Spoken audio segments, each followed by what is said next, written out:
So today you get to study the coronation of King David as the King of Israel. Yeah, I've already done it. And the verses today will be 2 Samuel chapters 4 and 2 Samuel chapters 4 and 5. But I want to ask the question: who made David the king of Israel? God. God did. And before we get into the lesson, I want to reflect on how absurd God's promise to David really looked at certain points in this thing. I mean, David was an outlaw. I mean, he was a man on the run, by all definitions, a fugitive, literally. With the already assigned king wanting his head on a spear, literally. He at one point was being protected by the enemies of Israel, the Philistines. How many nights must David have wondered, how is God going to make this happen? He was prepared to go to war with the Philistines against Israel. Yeah. I mean, he said, don't send me back. Don't send me back. I'm all for you. But little by little, God's plan began to play out in David's favor. God took care of Saul without David having to lift a finger. Remember, that was the big lesson. Let God do what he's going to do with Saul. I'm not going to have anything to do with it. And God did. God took care of the civil war by having the opposing general sue for peace. Think about that now. David, once again, he didn't send out any feelers. He didn't say, look, I want to talk. The opposing general came to him after he had already spoken to all the elders of Israel and getting them behind him.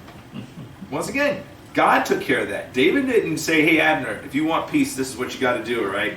David was flabbergasted and even more upset at the fact that Abner, the opposing general, was assassinated on his way out.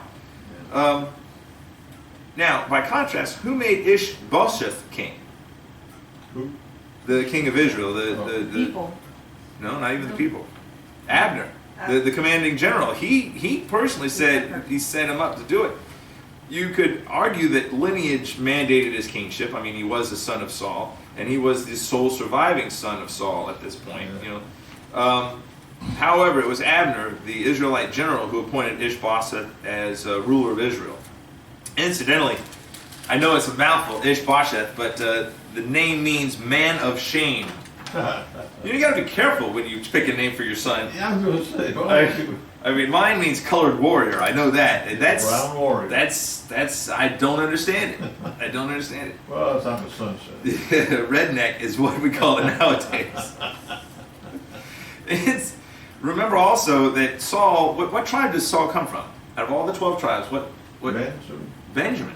So that explains why Benjamin was fighting so hard against Judah appointing their own king. Remember, Benjamin had rallied up all those men to fight against Judah at that time because their king, or his lineage, came from the smallest tribe, which is right next door to Judah. And I will remind you also, again, that later on, when the captivity occurs, I'm not going to say the name of it because my phone goes crazy when I do that, but the top 10 tribes are totally wiped out. The only two that survive are Benjamin and Judah, those two. One brought up King Saul, the other one brings up King David. Those are the only two tribes that will survive. And that's also why the tribe of Benjamin took so long to come back around to acknowledging David as their king. They were the last tribe to get on board with this because from their standpoint, look, it's our local boy who's in charge of everything. Why, or his family. Why would we join a rebellion against one of our own? One last reminder. One man has been killed. Let's go back. All right, so you got this guy that saw Saul's body and took his crown and his armband, and then he boasted to David, "Hey, look, I killed him and I brought all this stuff to you." And what was he expecting to have happen? He'd like to be rewarded for that. Yeah, I mean that's. Now, why would he have thought that? They're enemies. No. What makes him think that you kill somebody you're gonna be rewarded for it? I mean, honestly. That doesn't really seem to make much sense. But what was he expecting? What he was thinking the way the world thinks. You got to understand. So in this whole lesson, we're going to have two different levels of thinking: the way the world thinks and functions and operates, and the way God thinks and functions and operates. All right. And remember that David has a heart similar to God. All right. That's what he said. He said, "I picked someone that's a similar heart of me," which means same temperament, same feelings, same thought processes. Okay. David is different than the rest of the world. This guy was thinking along worldly lines that if I kill your enemy, you're going to reward me for having done it. And what did David do? Killed him. he said, did you not have any problems with killing God's anointed? I don't care he was my enemy, but I wouldn't have even done that. And so he had that guy killed. And also notice that another thing about David and his behavior, he acts only after asking God what he should do. In every single instance. And today it's even more so. He's asked, remember, should I follow the Philistines to this city? Are these people going to turn me in if I stay in this town? Should I take this town? Should I go over here? Should I do this? And God's like, yes or no, based on flipping coins. So David is not like the world. The world will act first and then maybe ask forgiveness later. I mean, that's the concept. It's easier to ask forgiveness than permission, right? Isn't that? God, the way he operates is you ask him for guidance, he's going to give you the cleanest, clearest path to get to where you want to go. Our house is a perfect example of that. I put total faith in God. I wasn't going to make any, and I didn't have to lift a finger. I feel almost like David here. Everything just sort of fell into place because I trusted God with that stuff. It's a lot easier if you do it that way. A lot of the times in the world, we bang our heads up against the wall, and then finally, after we're exhausted from that, all right, now, God, what do you want me to do? It would have been so much easier if you had asked him in the first place, and you could have avoided all that heartache or all that headache or all that physical problems that you put yourself into the whole time. So the world operates on a totally different schedule than God does. But David has figured that out. David goes to God, and God is going to give him the easiest. In fact, the one time that David did not ask God as to what he should do, what is that? Abigail. No, not Abigail. Well, I understand that Abigail thing. But the one thing that David's remembered for, Bathsheba. Oh. The one time he didn't say, hey, God, should I go, check on that Watch chick? this girl take a bath. No, should I call her up here and send her husband off to get killed in battle? I mean, I can guarantee you, David never spoke word one to God about any of that stuff. And it took God, through a prophet, to come up and rub his nose in it. And that's the one thing he's remembered for. Think about it. Solomon's remembered for being wise and all this and building the temple. David's remembered for his adulterous relationship with Bathsheba. And yet he's the one that's after God's own heart. And yeah, because that was the one time he did not seek God's guidance. Now that is very, very telling. A person after God's own heart, but he was a human, and he had his flaws, and the one time they let his flaws intercede and speak for him first, before he spoke to God and asked what he should do, that's what happened. Well, that's the lesson for us. That is the lesson for us. And that's the whole point that I'm talking about it now. Is because, and we'll get into that, that's plenty chapters away from now, but a little bit of foreshadowing here. David today is going to ask God's guidance in like at least 5 or 6 occurrences for today's lesson. And he followed, that's another thing. Not only does he ask God's guidance, but he accepts it. That's another thing. A lot of us will say, God, tell me what I need to do. And God will tell you what you need to do. Give me a sign. I want you to be a pastor. And you're like, no, I can't do that. Right? Right. And was it an easy path for you to ignore that? No. Anytime that, I don't want to do that, God. I mean, I asked you for help, sure, but I don't really want to do what you've got for me. You remember when Steve Martin asked for a sign? It was not an easy decision for me. I had to leave my mother and crippled sister and so forth. But my mother wouldn't have it any other way. But he also provided. He provided. He took care of us. And God has been with me all the way and has blessed beyond my expectations. And the world thinks that that's a ridiculous concept. To let someone else, that's a helter-skelter, hickledy-pickledy way of living. You're just blowing free in the breeze, not even knowing what you're going to do tomorrow. Well, that's right. But God's going to let me know what I need to do, and I'm going to feel the presence, and that's the way I live my life. It's a lot easier that way. Sure is. A lot easier that way. And David, once again, figures that out. So now we get into today's lesson. Even though Abner had laid the groundwork for a unified Israel under David by doing all this other stuff without David even asking for it, Ishbosheth is still ruler of Israel at this time, remember? I mean, just because Abner's got everything lined up, there's still another king to contend with. So, sweetheart, could you read 2 Samuel 4, verses 1 through 3? When Ishbosheth, son of Saul, heard that Abner had died in Hebron, he lost courage, and all Israel became alarmed. Now Saul's son, who had 2 men who were leaders of raiding bands, one's name was Benaiah, and the other was Rechab. They were the sons of Rimmon the Bethrite, from the tribe of Benjamin.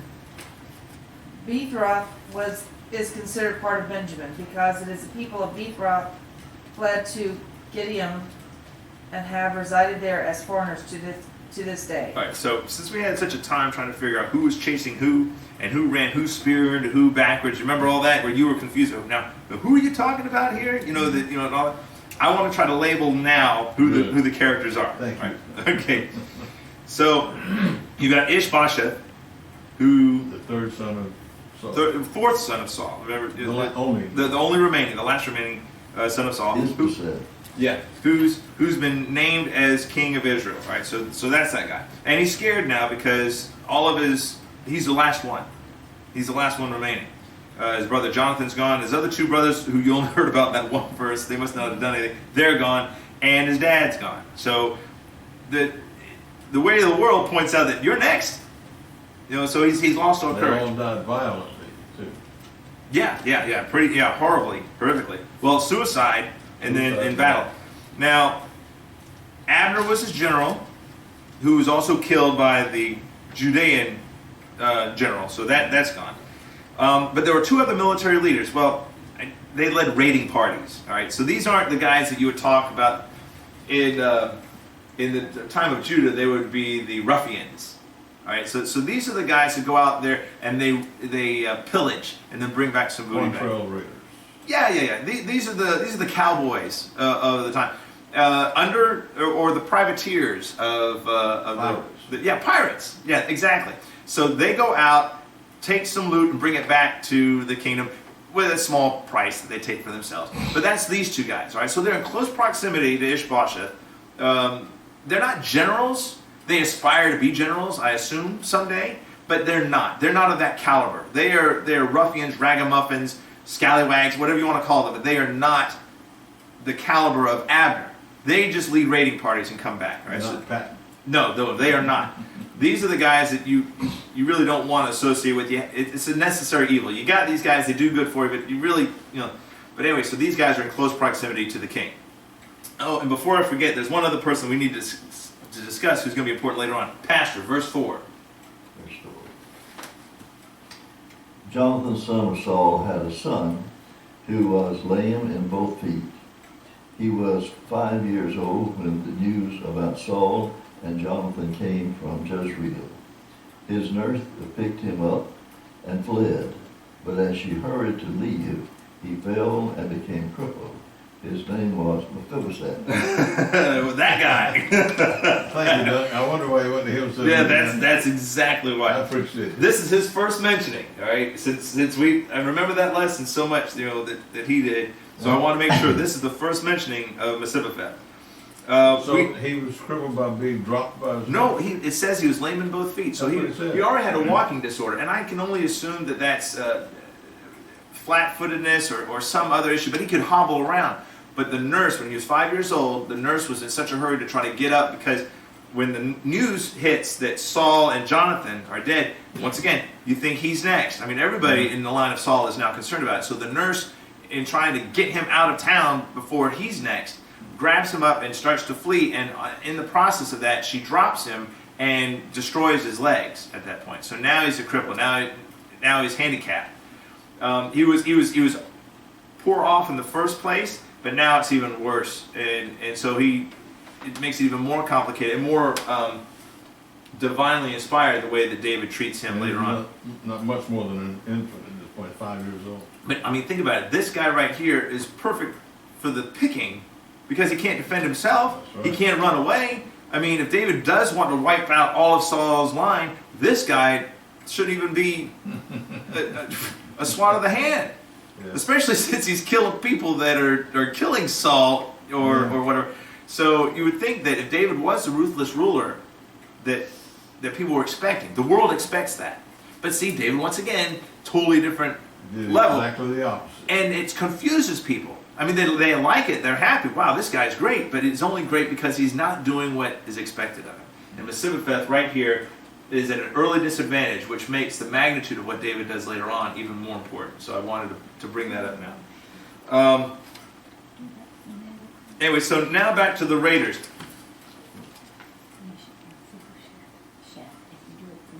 Oh, yeah, well, I'm not going to try to correct anybody on how to pronounce that name.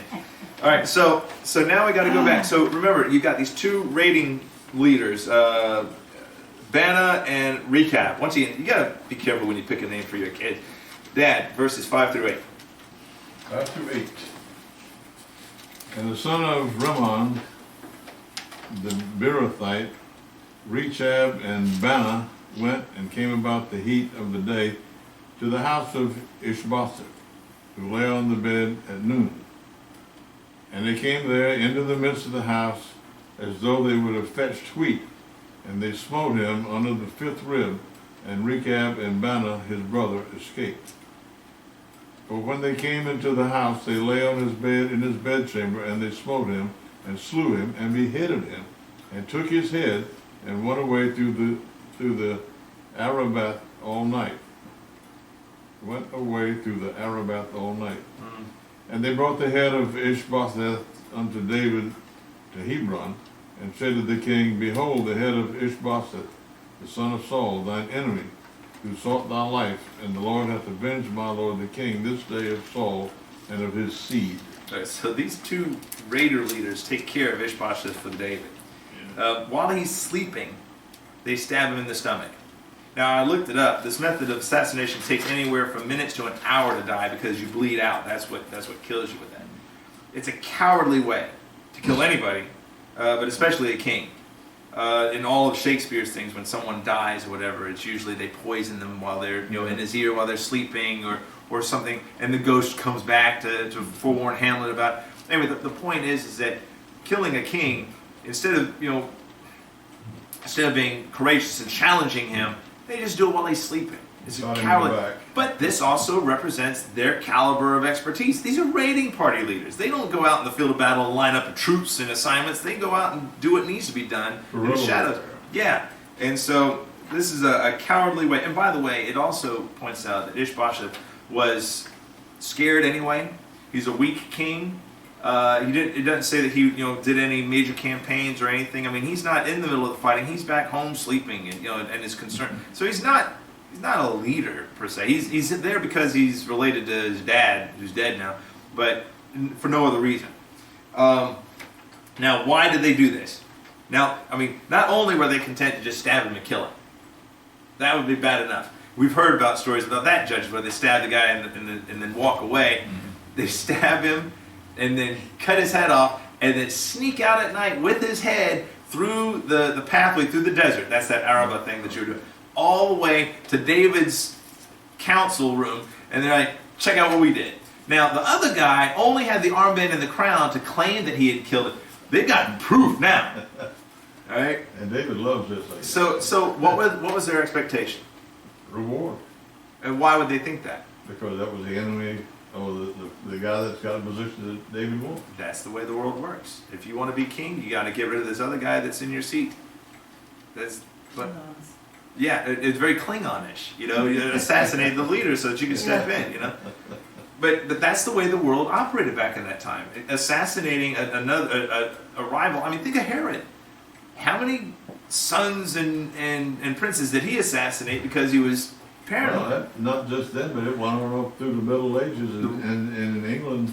Romans too. I mean, think about all the stabbing. A2 Brute. I mean, it's like painting a bullseye on it and be promoted. I mean, both Paul and Peter were supposed to have been killed in Rome. Mm-hmm.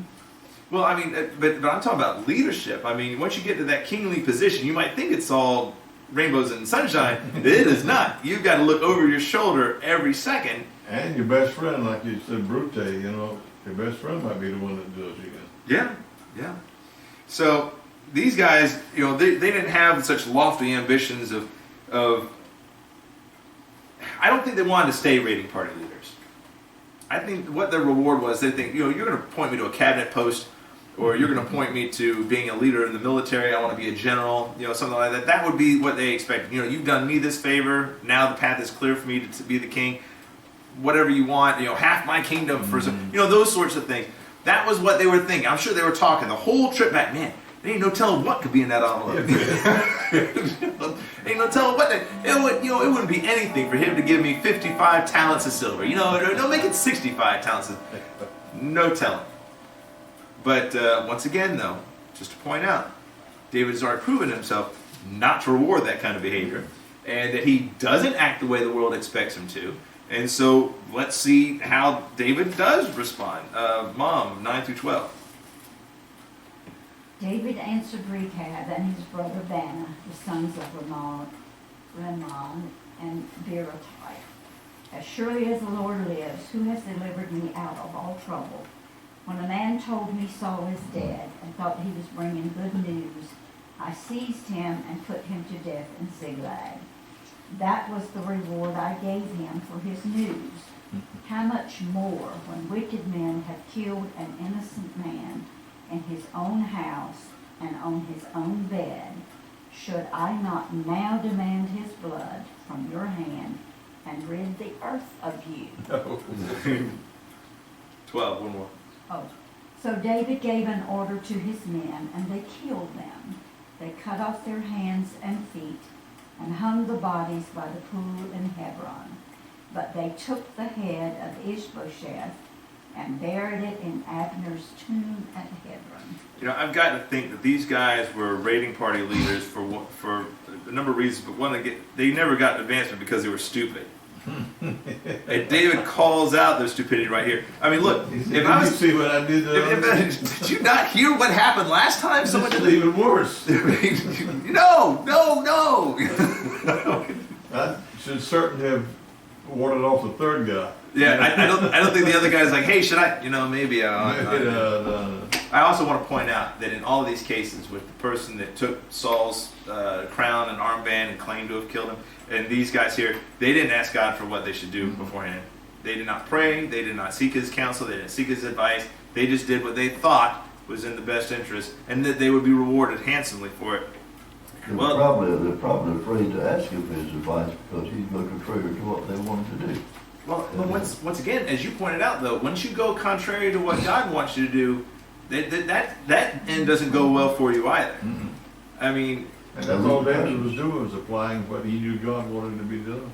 and unfortunately for David, God wanted what was best for David and for Israel. I mean, He wants what's best for us. And if God throws out something that is pressed upon our heart to do something, like, perfect example, me buying a house, I had no interest in doing that from the first day I laid sight on it. 7 weeks later, there I am. I had no interest in doing it. And I told, and Marty asked me, she said, should I start looking at mortgage companies? I'm like, this is nuts. This is not the way it's supposed to work. Because in my mind, you got to take care of all this credit card stuff, and then you can buy a house. That's the responsible. But God had other plans, and I know now why He was in such a hurry. But if I listened to my own counsel and ignored God's guidance, I'd be homeless right now. So that to me points out explicitly when God tells you to do something, even if it doesn't make any sense, especially if it doesn't make any sense, you need to follow it. But anyway, so these guys, everybody who doesn't seek God's advice gets killed by David. Can I interrupt you a minute? Who is that? That's King David. Okay. King David playing the lyre, you know, with the crown on his head. That's where he's going to be later on. Sweet singer of Israel. Yeah. But he calls out their method as cowardly.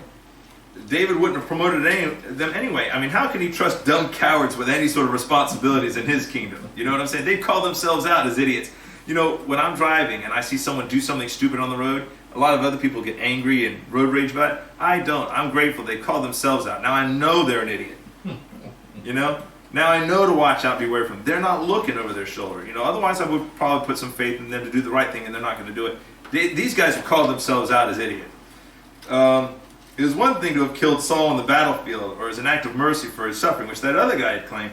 It's quite something else to murder a man while he's asleep, behead him, and expect a reward while you're dripping blood on my carpet.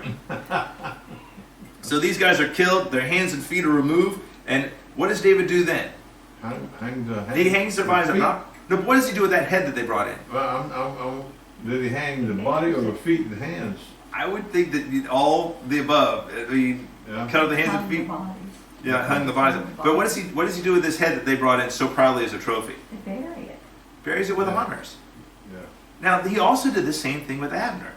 Remember, this is the military commander on the opposition, and he mourned and gave a whole military procession parade. Once again, totally opposite the way that it should be done. All right. Now, let me put it this way. Let's assume that once we killed Osama bin Laden, if we granted him a military funeral and showing him full honors. But you see what I'm saying? Totally not the way that we should have done things. Totally not the way the world would have done things. All right? I'm not saying that we should have done it that way, but that's what this is. All right? You think that this is the enemy. This is the guy that was trying to kill you. This is the leadership role, and you're treating them with such dishonor. But the thing is that as Christians, we're supposed to do things that are different to get noticed by the world, because the world is stuck down here. And when you see a beam of light coming out of a different kind of behavior, you're like, wow, how did you do that? Because you asked God for it, and you stand out, not as a judgmental sort of thing, which everybody thinks, oh, you think you're better than me because you're a Christian. And I think that's tainting a lot of people, because a lot of people do that. But you're supposed to react differently, because you're supposed to have a different set of rules and morals and a different guiding principle in your life. To shed some light to other people is how it should be done. What God wants for the country, what God wants for people's life. I've had so many people say, I want what you've got. Yeah. And the Bible says they will know who you are by your deeds, or by the fruits of your labors. I mean, all sorts of things. You recognize the tree by the fruit that it bears. I mean that's. But you're supposed to, and trees that don't bear fruit, what are you supposed to do with them? Cut them down and burn them. That's what it says in the New Testament. So he did. So my point in this is that David is acting differently because his leadership is different. Now Saul would not have done this. Saul, if David's head had been brought to him, he would have put it on a spike and celebrated, giving those guys promotions and la-di-da. That's the difference. And that's what I'm trying to captivate here. God's set of what he wants for us is totally opposite, and many times the distinct opposite of what the world expects or wants from us. And that clash has been the defining of almost everything that's in that book. That's right. So, but anyway, so he gives he buries it with honor, and this weird behavior that we're supposed to be drawing attention to by our weird behavior according to the world. David's weird behavior does get noticed by all of Israel. And they recognize that he's a different type of person, a different type of king. LG, can you read 2 Samuel 5, verses 1 through 5? 1 through 5. Yes, sir. Then came all the tribes of Israel to David and to Hebron and spake, saying, Behold, we are thy bone and thy flesh. And in time past, when Saul was king over us, thou wast to that he that led us out That's right. and brought us in Israel. And the Lord said to thee, Thou shalt feed my people Israel, and thou shalt be a captain over Israel. So all the elders of Israel came to the king to Hebron, and the king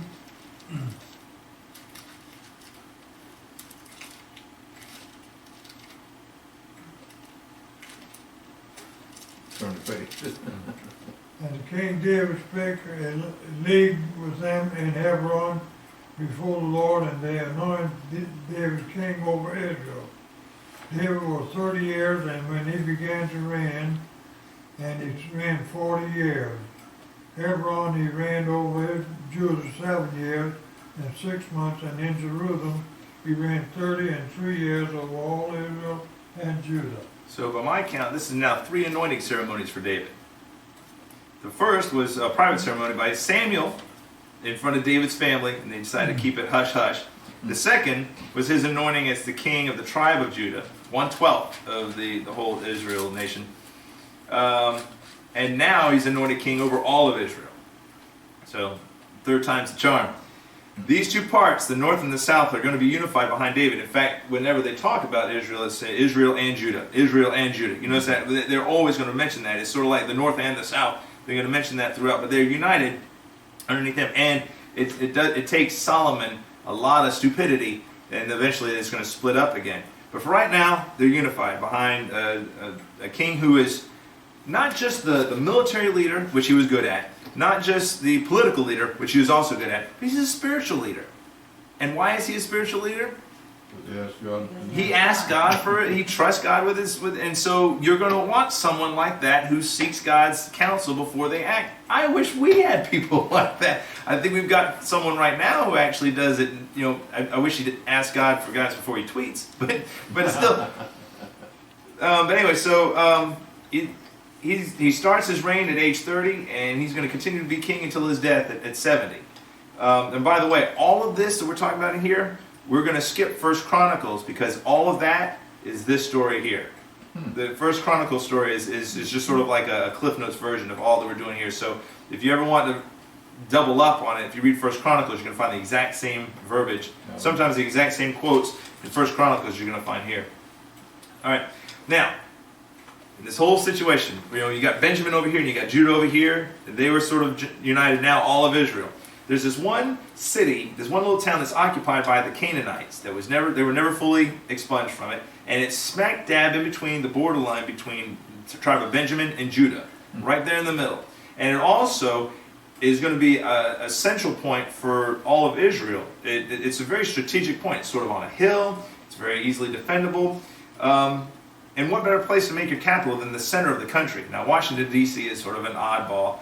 But think about it, Charleston used to be the capital of South Carolina, but they moved it to where?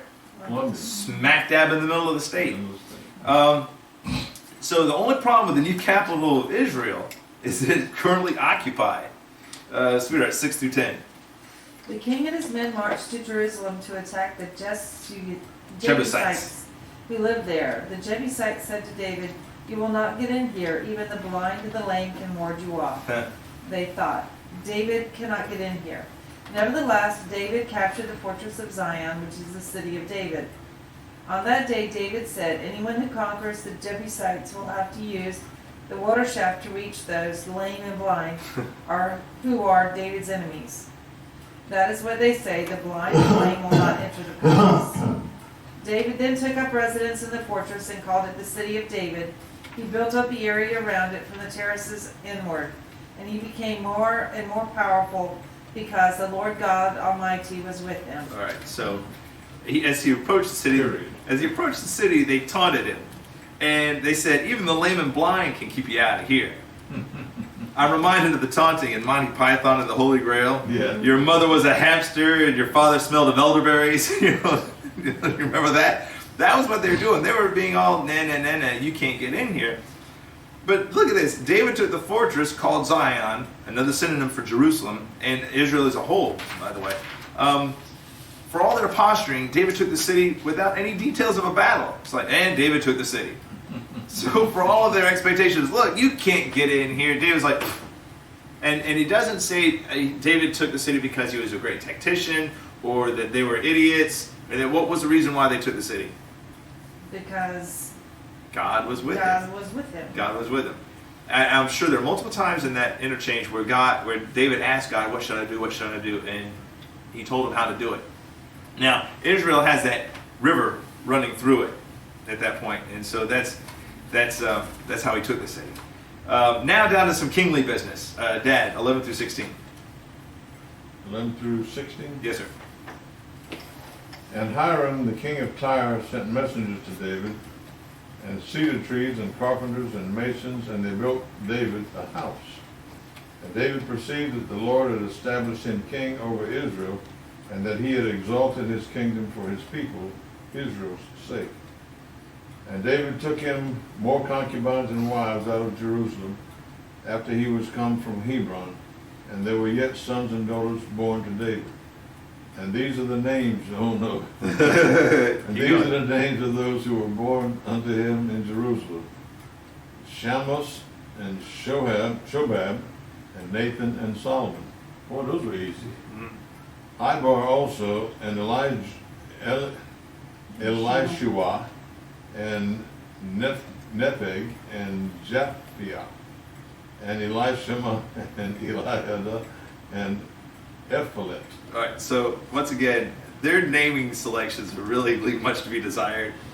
But I want to point out two people in that list. All right, they were back to back. The last two names in verse 14. Give me those two. Nathan and Solomon. Solomon and Nathan. Do you know what's so important about those two guys? I know Solomon was the guy that followed David as king, and He's the one that built the temple. All right, yeah, but his lineage goes to Joseph. Nathan's leads to Mary. Joseph and Mary, Jesus' mother and father, their descendants, right there. That's where the branch comes in. Sons from who? Mary is descended from Nathan, Nathan. and Joseph is through Solomon's lineage. The reason why Joseph wasn't King Joseph is because along the line when the Babylonian captivity happened, the curse was stated that nobody in that line will ever be king again. And it was true. Nobody in that line. That's why Nathan's line is so important, because King Jesus came from that line. So those are the two names that are important in that list. The other ones you can't pronounce, don't worry about it. All right. Now I want to finish this up really quick here, starting with 2 Samuel 5:17. Now when the Philistines heard that David had been anointed king over Israel, they went up in full force and searched for him. But David heard about it and went out down to the stronghold. Now the Philistines had come out and spread out in the valley of Rephaim. So David inquired of the Lord, shall I go and attack the Philistines? Will you deliver them into my hands? 2 questions, right? Yes and no answers. The Lord answered him, go, that means yes to the first one. And the second one, for surely I will deliver the Philistines into your hands. Those are 2 yeses. Oh, 4 yeses, because, the coins. So David went to Baal Perazim, and there he defeated them. He said, as waters break out, the Lord has broken out against my enemies before me. So that place was called Baal Perazim. The Philistines abandoned their idols there, and David and his men carried them off. Once more the Philistines came up and spread out the valley of Rephaim. So David inquired of the Lord, and he answered, do not go, now this is different. He said, should I go up? And God says, no, do not go straight up, but circle around behind them and attack them in front of the poplar trees. As soon as you hear the sound of marching in the tops of the poplar trees, move quickly, because that will mean the Lord has gone out in front of you to strike the Philistine army. So David did as the Lord commanded him, and that's the key to this whole phrase. So David did as the Lord commanded him, and he struck down the Philistines all the way from Gibeon to Gezer. And that's the end of that. Now, I want to point out to you, there was a prayer that I've got to bring up. Almighty and most merciful Father, we humbly beseech thee of thy great goodness to restrain these immoderate rains to which we have had to contend. Yeah. Grant us fair weather for battle. Graciously hearken us as soldiers who call upon thee, that armed with thy power we may advance from victory to victory and crush the oppression and wickedness of our enemies and establish thy justice among men and nations. Give me that praise that he's to be decorated. That was Patton's prayer just before a major battle. They had Not stormy on the weather boats. and they couldn't do any bombardment. That was the Battle of the Bows. So he asked the priest at the time, write me a prayer for fair weather. So that he said, you want me to write a prayer for fair weather so you can kill a fellow human being? He said, yes. And he did. And God heard. And he said, if you're close to God, you will write a good prayer. So the question is, the last final question is, do you pray and seek God's guidance and favor before or after acting on your own? David acts differently than the world expects. And now that the kingdom is united and has a capital and the king is in that city, there's one major thing missing. There's one major thing missing. The ark is still in someone's garage and needs to be brought to the capital of God's blessed kingdom's capital. And it's going to be brought out of mothballs and brought into the city next week. Interesting, right?